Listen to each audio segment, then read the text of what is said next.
آقا صلی اللہ تعالی علیہ وسلم کے 3 بیٹے ہوئے اور 4 بیٹیاں ہوئی. بیٹوں میں تینوں بیٹے ابتدائی زندگی میں انتقال فرما گئے. یہاں تک کہ 6 مہینے سے زیادہ کوئی بھی بیٹے آپ کے باحیات نہ رہے. حضرت عبداللہ، حضرت قاسم، حضرت ابراہیم. اخیر میں حضرت ابراہیم کا انتقال ہوا جب ان کی عمر 6 مہینے سے بھی کم کی تھی. اب میرے آقا صلی اللہ علیہ وسلم کے بیٹوں میں کوئی باحیات نہ رہے، بیٹیاں زندہ رہیں. حضرت زینب، حضرت رقیہ، حضرت ام کلثوم اور سیدہ کائنات سیدہ فاطمہ الزہرا رضوان اللہ علیہن اجمعین، یہ چاروں بیٹیاں باحیات تھیں. اب سنیے، جب حضور کے 3 بیٹوں کا انتقال ہوا، جاہلانہ رسم و رواج اگر ہمارے ہاں پنپ رہی ہے تو وہ بھی سمجھ لیں. بعض لوگ یہ سمجھتے ہیں کہ بیٹا نہ ہو تو نسل کیسے چلے گی، بیٹا نہ ہو تو وراثت کیسے تقسیم ہوگی، وارث کون بنے گا. یہ جہالت کی باتیں چھوڑ دو. یہی مکہ کے کافروں نے باتیں بنائی. اور سب سے بڑی بات، ابو لہب نے آ کر کے یہ کہا کہ محمد اقطع ہے، ابتر ہے. ابتر کا مطلب ہوا جس کی نسل کٹ گئی، جس کی نسل ختم ہو گئی. ابتر لفظ، اقطع لفظ. اس نے کہا حضور اکرم صلی اللہ تعالی علیہ وسلم کو برا بھلا کہنے کے لیے، توہین رسالت کے لیے یہ جملہ استعمال کیا کہ آپ بیٹے تو سب ختم ہو گئے، اب کوئی بیٹا نہیں، نسل کہاں سے چلے گی، نسل کٹ گئی ہے. رسول پاک صلی اللہ تعالی علیہ وسلم کو جب کوئی ظالم اس طرح کی طعن و تشنیع کرتا ہے، اگر میرے آقا صلی اللہ علیہ وسلم کبیدہ خاطر ہوئے تو رب ذوالجلال نے آپ کو کبھی بھی ملول نہیں چھوڑا، اور نہ ہی رب ذوالجلال نے آپ کو کبیدہ خاطر اور غمگین چھوڑا، بلکہ آپ کے دل کی تسلی کے لیے رب ذوالجلال نے ایک سے ایک انعامات کی بارشیں فرمائی. اللہ تعالیٰ نے فوراً پوری سورہ اتاری. اے محبوب صلی اللہ تعالیٰ علیہ وسلم، یہ ظالم آپ کو کہہ رہے ہیں نسل کٹی ہے، آپ اقطع ہیں، ابتر ہیں. اللہ تعالیٰ نے فرمایا انا اعطیناک الکوثر فصل لربک وانحر ان شانئک هو الابتر. اے محبوب، ہم نے تو آپ کو کوثر عطا کیا ہے، ہم نے آپ کو کوثر عطا کیا ہے. آپ اپنے رب کی عبادت کریں، قربانی کریں. آپ کی نسل کٹی نہیں، آپ کے دشمن کی نسل کٹی ہوئی ہے. یہ رب ذوالجلال کی طرف سے اعلان ہوا ان شانئک، اے محبوب بے شک آپ کا دشمن کٹی ہوئی نسل کا ہے. پتہ یہ چلا گستاخان رسول کے خلاف جواب دینا اور انہیں بات کرنا یہ سنت الہیہ ہے، یہ رب ذوالجلال کا قانون ہے. اللہ نے جو فرما دیا وہ حق ہے. اب سنیے، میرے مصطفیٰ کریم صلی اللہ علیہ وسلم کو گالی دینے والا، گستاخی کرنے والا، جس نے کہا تھا نسل کٹی ہوئی، ڈھونڈ کر کے نکالو پوری دنیا بھر میں ابو لہب کی اولاد کہاں ہے، ابو لہب کے بیٹے کہاں رہتے ہیں، اس کی وراثت کن میں تقسیم ہوئی. آپ ڈھونڈ کر کے نکالیں گے، کہیں آپ کو پتہ نہیں چلے گا اس کی اولاد کیا، اس کے پوتے پوتے اور نواسوں تک بھی اولاد نسل نہیں چل سکی، اولاد ہی ختم ہو گئی اور اس کا نام و نشان بھی مٹ گیا.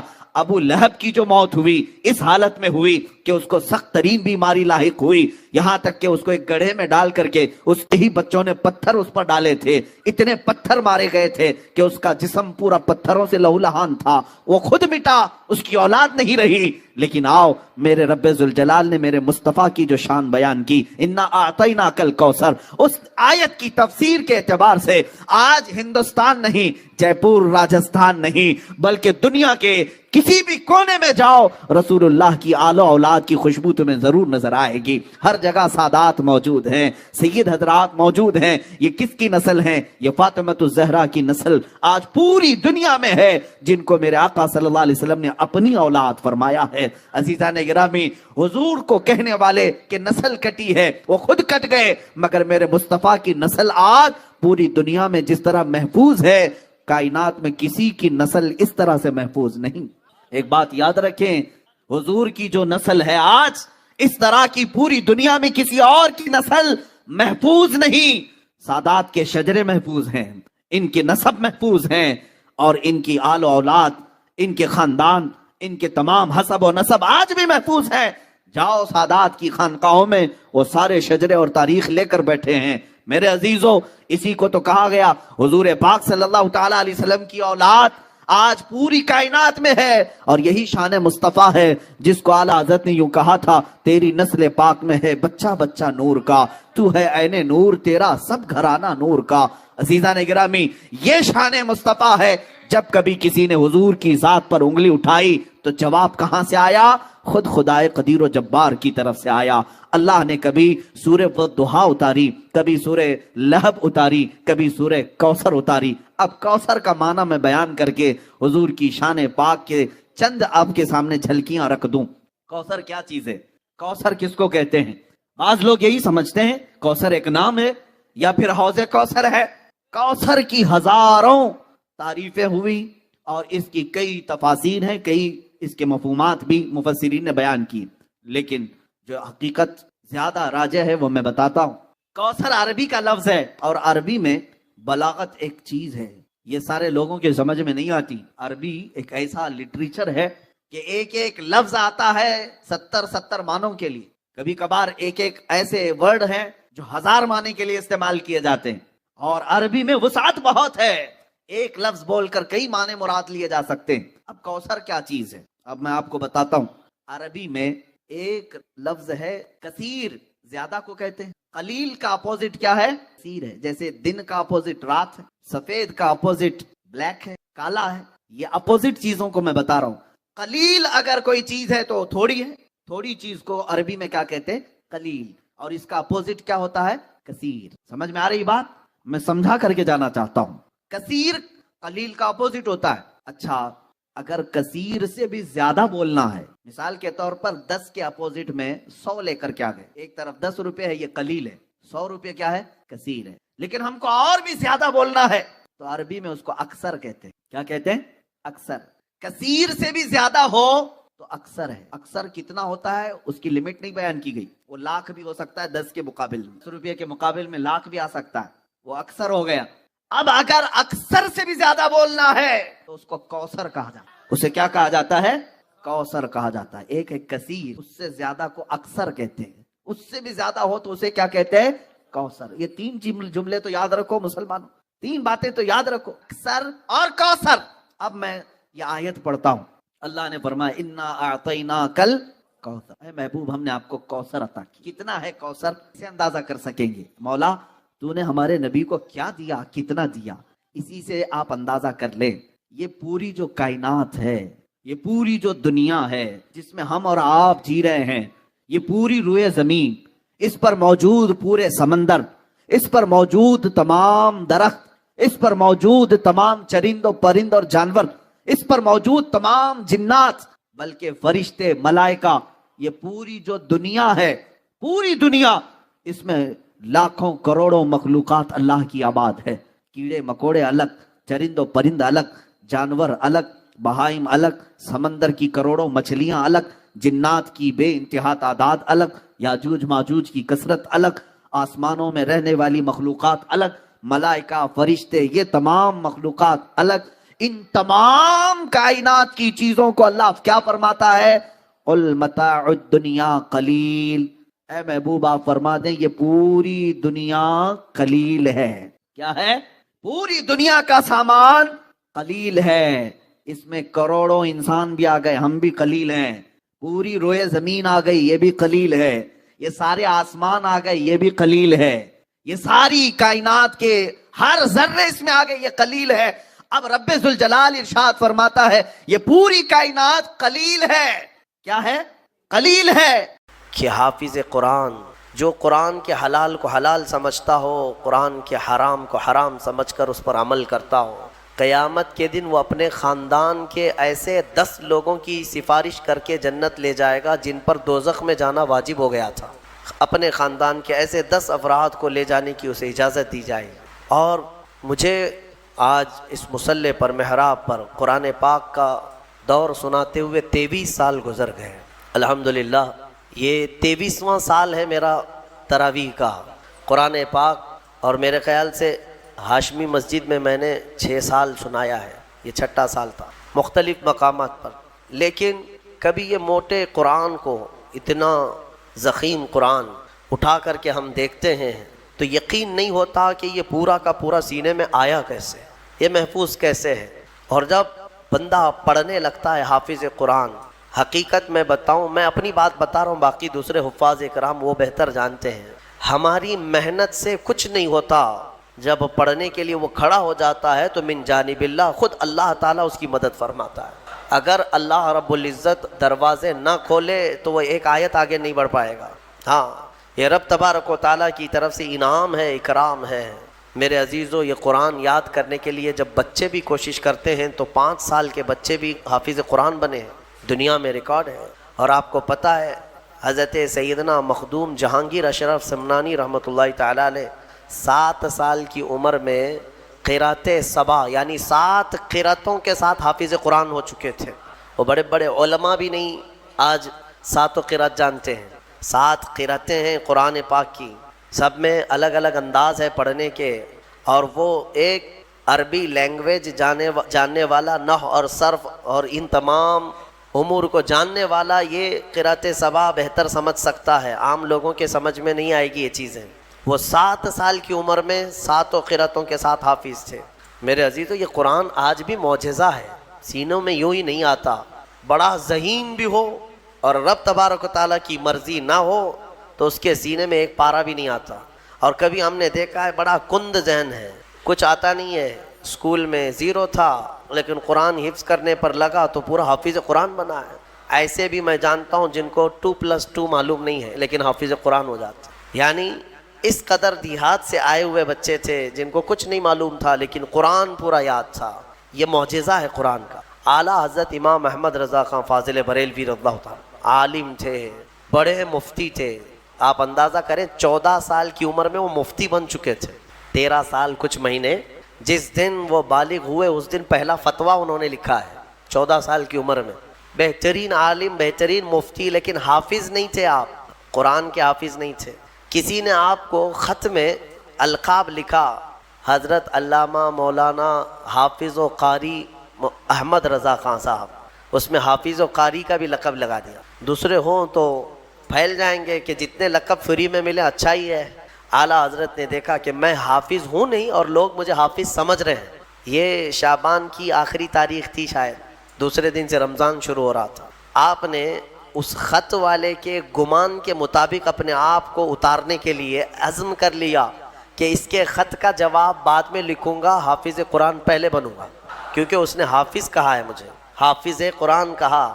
تو اعلیٰ حضرت کا معمول یہ تھا کہ روزانہ رمضان میں فجر سے لے کر کے شام تک ایک پارہ یاد کرتے تھے اور تراویح میں ایک پارہ سنا دیتے تھے، یہاں تک کہ 29ویں رمضان کو یا 27 کو آپ مکمل 1 مہینے کے اندر حافظ قرآن ہو گئے۔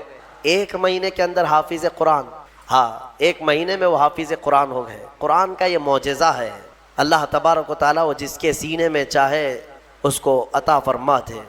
میرے عزیزو، آج بھی بہت سارے ایسے بچے ہیں جو قرآن کو یاد کرتے ہیں بہت بچپن میں، اور ان کے ذہن کے دریچے ایسے کھل جاتے ہیں۔ آپ نے مولانا حارث صاحب کے پیچھے بھی تراویح پڑھی ہے، یہ ہمارے بھتیجے ہیں، انہوں نے تقریباً 4.5 مہینے میں پورا حفظ قرآن کی، الحمدللہ انہوں نے بھی ایک ریکارڈ قائم کیا تھا۔ اور اپنے سبق کے دوران انہوں نے 29واں پارہ 2 دن میں پورا پارہ سنایا تھا، آدھا پارہ ایک دن یاد کر لیا۔ تو یہ اپنے کمال کی بات نہیں، یہ اپنے کسب اور اپنے ذہن کی بات نہیں، رب تبارک و تعالیٰ کی عطا اور فضل۔ امام اعظم ابو حنیفہ کے ایک شاگرد ہیں امام محمد، یہ چھوٹی عمر میں امام اعظم کے پاس پڑھنے کے لیے آئے، داڑھی نہیں تھی، چھوٹے تھے۔ تو امام اعظم ابو حنیفہ رحمۃ اللہ علیہ کے پاس بڑے بڑے ان کے جو شاگرد تھے، علماء تھے، محدثین بیٹھتے تھے، اس میں ایک چھوٹی عمر کا لڑکا آیا ہے۔ تو امام اعظم نے ان کو ٹال دیا کہ جاؤ بعد میں، لیکن شوق اتنا تھا امام محمد کا کہ وہ ہٹنے کو تیار نہیں تھے۔ امام اعظم ابو حنیفہ نے ان کو ٹالنے کے لیے کہا کہ بیٹا میں انہی کو پڑھاتا ہوں جو حافظ قرآن ہوتے ہیں، تم حافظ ہو؟ کہا حافظ تو نہیں، حافظ بننے میں 2-3 سال لگ جائیں گے، جب تک تھوڑا سا جوانی آ جائے گی پھر سمجھ لے گا۔ کہا جاؤ حفظ کر کے آؤ۔ وہ گئے، 8 دن کے بعد پھر آئے امام اعظم کے پاس، کہا کہ حضور مجھے شاگردی میں لے لیجئے۔ کہا میں تم کو پچھلے ہفتے بھیجا تھا حافظ بن کر کے آنا، انہوں نے کہا میں پورا حافظ بن کر کے آیا ہوں 8 دن کے اندر۔ میرے عزیزو، یہ اللہ تبارک و تعالیٰ کی طرف سے انعام ہے اور میرے آقا صلی اللہ تعالیٰ علیہ وسلم کا زندہ معجزہ ہے۔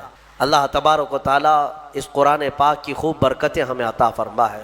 قرآن کو نہ چھوڑو اے میرے عزیزو، قرآن کو چھوڑ کر کے آج اس قدر گمراہی آئی ہے۔ وہ زمانے میں معزز تھے مسلمان ہو کر، آج ہم خار ہیں تاریک قرآن ہو کر، قرآن کو چھوڑ کر ذلیل ہیں ہم۔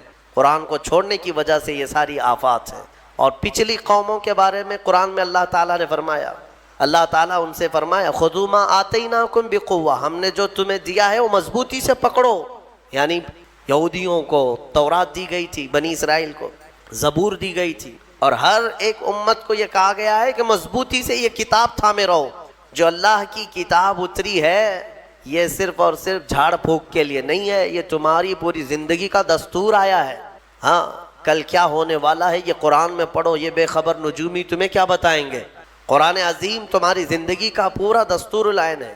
اس کو چھوڑ کر کے ہم ادھر ادھر کی آج ٹھوکروں پر مجبور ہو چکے ہیں۔ میرے عزیز و حیرت ہے ہماری قوم کو طوطے کے پاس جا کر کے اپنا بھوش پوچھتے ہیں، چٹھی نکال کر کے کہ میرا بھوش کیا ہونے والا ہے۔ وہ بھی سڑک چھاپ آدمی جو طوطا لے کر کے خود سڑک پر بیٹھا ہے، وہ لوگوں کا مستقبل بتا رہا ہے۔ ہائے یہ اس کی بیوقوفی نہیں ہے، اس کے پاس جانے والے کتنے بڑے بیوقوف ہیں۔ مستقبل تمہارا بتا رہا ہے اور خود جو ہے سڑک چھاپ بنا ہوا ہے۔ ہاں ساری دنیا کے مستقبل بھوشوانی کر رہا ہے، لکیریں پڑھ رہا ہے، اور خود کی لکیر شاید پوری مٹی ہوئی ہے۔ عقل ہے یا نہیں ہے؟ جو لوگ اس طرح کی جگہ پر جاتے ہیں، میرے آقا صلی اللہ علیہ وسلم نے فرمایا من اتا بکاہن فقد کفر بما انزل علی محمد، جو کسی کاہن جوتش کے پاس گیا، میرے آقا فرماتے ہیں اس نے محمد کا انکار کر دیا صلی اللہ علیہ وسلم۔ محمد صلی اللہ علیہ وسلم پر جو کچھ اتارا گیا ہے اس کا اس نے انکار کر دیا۔ کیوں جاتے ہو؟ قرآن تمہارے پاس سب سے بہتر کتاب ہے، قرآن عظیم ساری چیزیں تمہارے پاس۔ اللہ تعالیٰ نے فرمایا وَلَا رَطْبٍ وَلَا يَابِسٍ إِلَّا فِي كِتَابٍ مُبِينٍ، کوئی خشکی اور کوئی تری کی بات ایسی نہیں ہے جو ہم نے قرآن میں بیان نہ کیا ہو، سب ہے قرآن میں۔ اور جو جس طرح سے اس سے فائدہ اٹھائے گا وہ اس کے ظرف کی بات ہے۔ میرے عزیزو کم سے کم آج اتنا تو کرو کہ تلاوت تو کثرت سے شروع کر دو۔ حدیث میں ملتا ہے کہ اگر لوگ آتے ہیں ہمارے پاس وظیفے، اس کا وظیفہ، بچے پیدا نہیں ہو رہے ہیں اس کا وظیفہ چاہیے، روزی میں برکت اس کا وظیفہ چاہیے، ہاں بہت سارے ٹینشن ہیں، وسوسے آتے ہیں اس کا وظیفہ چاہیے، بیماری نہ آئے اس کا وظیفہ چاہیے۔ وظیفے انہی سب کے چکروں میں پڑے ہوئے۔ حالانکہ حدیث میں ہے کہ قرآن کی تلاوت تمہیں سارے ذکر سے بے نیاز کر دے گی۔ اگر قرآن کی تلاوت میں کوئی بندہ مصروف ہے، اس کے بارے میں فرمایا کہ اگر اس کو دعا کرنے کا وقت نہیں ملا، دعا کرنے کا وقت نہیں ملا اور وہ قرآن کی تلاوت میں مصروف ہے، تو فرمایا کہ مولا تعالیٰ اس کو سارے لوگوں کی دعا کے برابر عطا فرمائے گا۔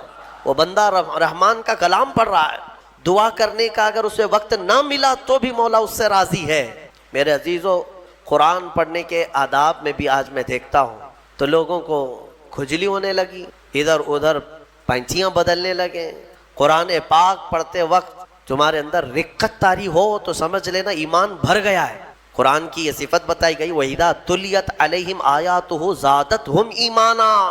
یہ کون لوگ ہیں جو اللہ تبارک و تعالیٰ کے پرہیزگار بندے کون ہوتے ہیں؟ ان کے بارے میں اللہ فرما رہا ہے کہ جب ان کے پاس قرآن کی آیتیں تلاوت کی جاتی ہیں تو ان کا ایمان بڑھ جاتا ہے۔ وَجِلَتْ قُلُوبُهُمْ، ان کا دل ہلنے لگتا ہے شوق سے اللہ کی بارگاہ میں۔ حضرت امام اعظم ابو حنیفہ رحمۃ اللہ تعالیٰ علیہ مغرب کی نماز کے لیے حاضر ہوئے، صرف قاری قرآن نے اذا زلزلت الارض زلزالہا یہ سورہ پڑھی، اتنا رونے لگ گئے، اتنا رونے لگ گئے۔ اس میں قیامت کا ذکر ہے کہ یاد کرو کس چیز کو؟ جب زمین ہلا دی جائے گی، واخرجت الارض اثقالہا، اور زمین کے اندر کی ساری بوجھل چیزیں نکال دی جائیں گی باہر، زمین سب اگل دے گی۔ اور سورہ قاریعہ میں اللہ نے فرمایا یوم یکون الناس کالفراش، لوگ اس دن پتنگوں کی طرح ہوں گے، اڑ رہے ہوں گے۔ وتکون الجبال کالعہن، اور پہاڑ روئی کے پھاہے ہوتے، روئی کے اس طرح پہاڑ جو ہے ہواؤں میں اڑ رہے ہوں گے، پورے بڑے بڑے پہاڑ روئی کے پھاہے کے طرح اڑ رہے ہوں گے۔ اللہ نے قرآن پاک میں جو قیامت کے تذکرے فرمائے، امام اعظم ابو حنیفہ صرف سورہ زلزال پڑھتے رہ گئے، عشاء کا وقت آیا، عشاء پڑھی، پھر کھڑے ہو گئے، صرف یہی اذا زلزلت الارض زلزالہا اسی میں رہ گئے۔ اتنا روتے تھے، اتنا روتے کہ ان کی داڑھی سے آنسوؤں کا پانی ٹپ ٹپ ٹپ گرنے لگا مسجد کے اندر۔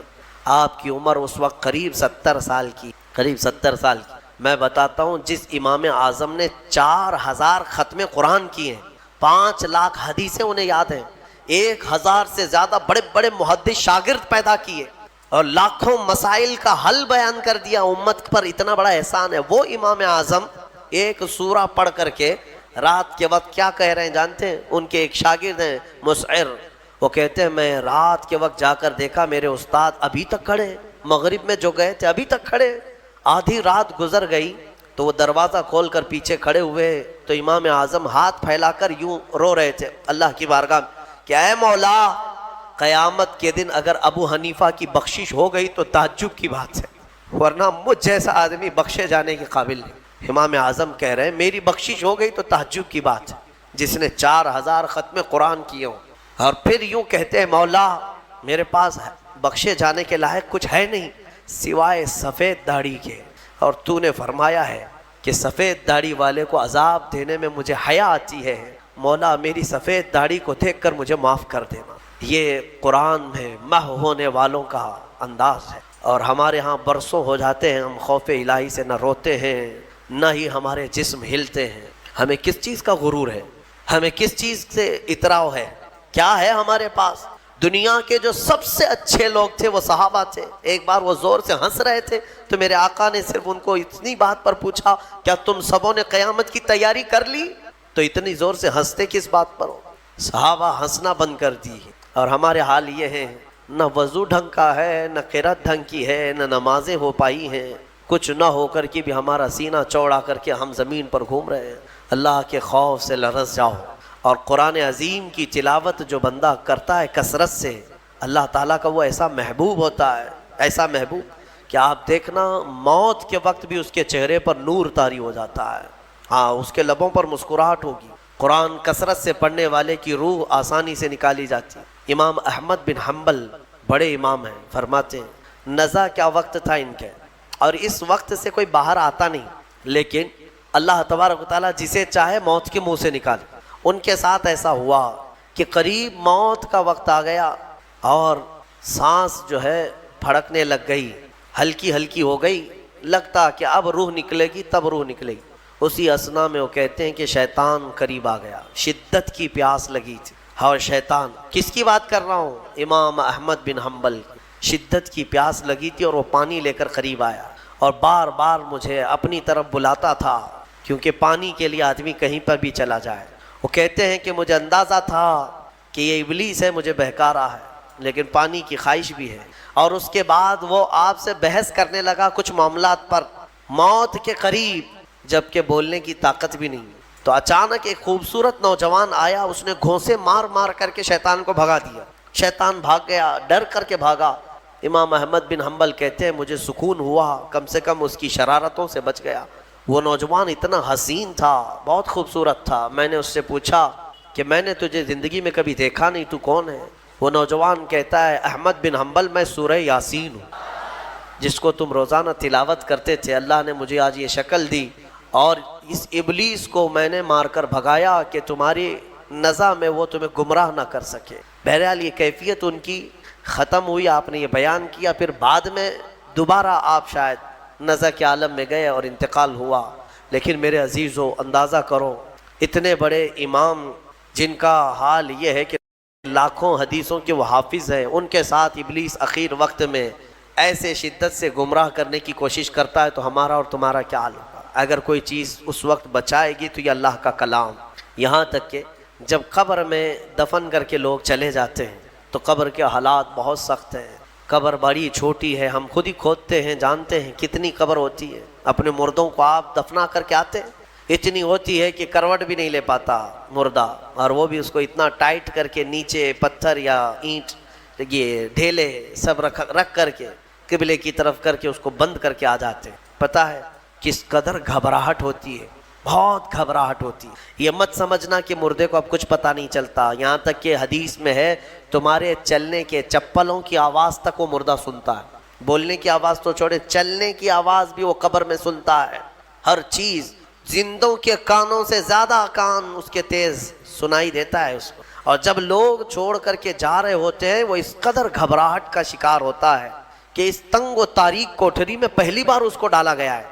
زندگی بھر کبھی اتنے چھوٹے گڑھے میں نہیں سویا.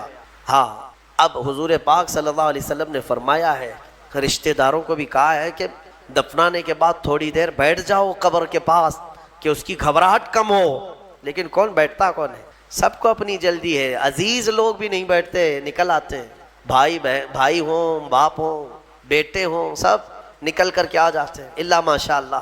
لیکن اس اندھیری قبر میں جب لوگ قبرستان سے آ جاتے ہیں، عجیب و غریب آوازیں مردے کو سنائی دینے لگتی، زمین ہلنے لگتی ہے اور دونوں جانب سے دباتی ہے زمین۔ میرے آقا صلی اللہ علیہ وسلم نے فرمایا ان ضغطۃ القبر حق، قبر کا جھٹکا دینا حق ہے، ہر ایک کے ساتھ ہوگا۔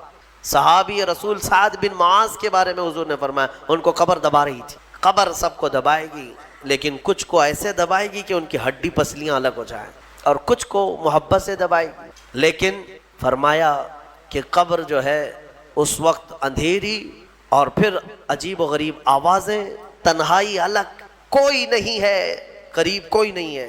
اس وقت کچھ لوگوں کی قبر میں ایسا ہے کہ اچانک ایک نورانی شکل کا نوجوان سرانے کے پاس آ کر بیٹھتا ہے اور کہتا ہے میں تیرا دوست ہوں، تو گھبرا مت، میں تیری دوستی نبھانے آیا ہوں۔ مردہ پلٹ کر کے دیکھتا ہے، پوچھتا ہے تو کون ہے؟ تو کہتا ہے میں اللہ کا کلام قرآن پاک، قرآن مقدس رفیق بن کر، انیس بن کر قبر میں آتا ہے۔ میرے عزیزو، اس قرآن سے محبت کرو، اس قرآن سے محبت کرو۔ مجھے افسوس ہوتا ہے رمضان میں بھی کچھ لوگ ایسے ہیں جو قرآن سننا نہیں چاہتے، ان کو سال میں ایک بار ہی تو موقع ملتا ہے، ان موقعوں کو بھی گنوا دیتے ہیں، بازاروں کی زینت بنے رہتے۔ بازار کتنے بازار کرو گے؟ کتنے؟ سال بھر تو بازار کھلا ہے، کیا یہ تراویح پھر رمضان کے بعد ملنے والی ہے؟ ضائع کر دیتے ہیں۔ ایک تو تم حافظ قرآن ہو نہیں، قرآن گھر میں پڑھتے نہیں، ایک حافظ تمہارے ہاں آ گیا سنانے کے لیے اللہ کا کلام، اس کے لیے بھی پیچھے بھاگ جا رہے ہو، تو گویا کہ تم قرآن کے ساتھ بہت ناانصافی کر رہے ہو، قرآن کو پیٹھ پیچھے ڈال چکے، اس کے حقوق نہیں ادا کرتے۔ گھروں میں جا کر کے دیکھو تو بہت اونچے طاق پر اس کو رکھ دیا ہے۔ قرآن پر تو اتنی دھول جمع ہوتی ہے کہ اتنی دھول نہ فریج پر نہ ٹی وی پر، ٹی وی اور فریج اور واشنگ مشین تو روز صاف ہو جاتے ہیں، قرآن پاک پر ہاتھ بھی نہیں لگتا۔ کیوں قرآن کے ساتھ یہ دوہرا سلوک ہے؟ یہی تو ہے میرے عزیزو، درس قرآن اگر ہم نے نہ بھلایا ہوتا، یہ زمانے نے زمانہ نہ دکھایا ہوتا۔ شاعر نے بہت اچھے انداز میں کہا، درس قرآن کو اگر ہم نے نہ بھلایا ہوتا، یہ زمانے نے زمانہ نہ دکھایا ہوتا۔ یہ سارے ہمارے اندر ہیں۔ اٹھو، آج بھی تمہارے پاس وقت ہے، قرآن کو پڑھو، سیکھو۔ اور میں کہتا ہوں آج کے دور کے مسلمان، سخت پکڑ ہوگی تمہارے پاس یہ عذر بھی نہیں ہے کہ اللہ کی بارگاہ میں کہیں گے کہ مولا پڑھانے والا کوئی تھا نہیں، سیکھنے کا کوئی ذریعہ تھا نہیں۔ آج تمہارے ہر ایک کے ہاتھ میں موبائل ہے، قرآن ہے، سینکڑوں قاریوں کی قرأت ہے،